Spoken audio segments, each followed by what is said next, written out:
Hi, I'm Brinda Jindal. I achieved an All India rank 137 in IIT JEE Advanced 2018 and an All India rank 1 in paper 2 of JEE Mains, which was for B Architecture. इन 2 साल की journey मेरे लिए बहुत ज़्यादा अच्छी रही. I was very happy through out the process और इसका क्रेडिट सबसे ज़्यादा मैं अपने टीचर्स को जो लक्ष्य पे थे और अपने पेरेंट्स को देना चाहूँगी.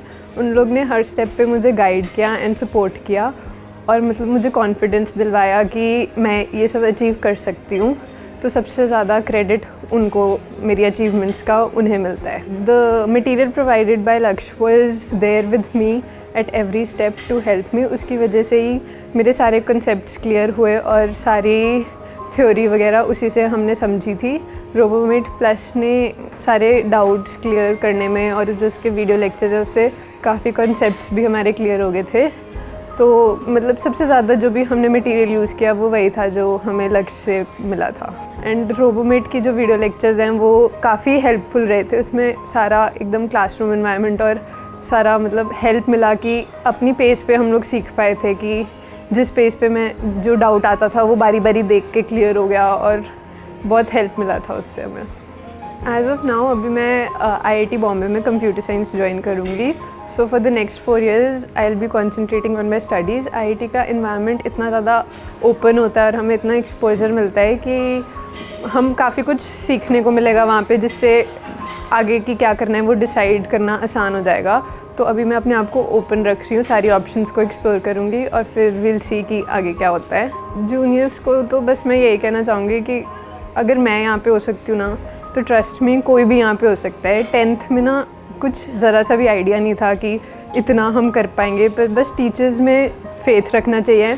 उनकी बात को एकदम ब्लाइंडली फॉलो करना है जो भी वो कहेंगे, क्योंकि वो हमेशा सच कहते हैं और जो भी चीज़ हमारे लिए बेस्ट होती है वही कहते हैं. पेरेंट्स को बात माननी है, उनको सब कुछ मतलब उनके साथ चैनल ओपन रखना है, उनसे सारी चीज़ें शेयर करनी चाहिए और एक अपना गोल सेट करो. उसके बाद बस दिन रात उसी के बारे में सोचते रहो.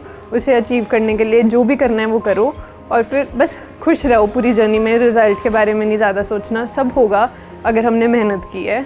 और टीचर्स और पेरेंट्स को हमेशा अपने साथ लेके चलना है, उनसे कुछ नहीं छुपाना. जो लक्ष्य की सबसे अच्छी चीज़ हमें लगी थी वो ये थी कि उसने हमें कभी भी प्रेशराइज़ नहीं किया कि तुम्हारे को ये रिज़ल्ट लाना है.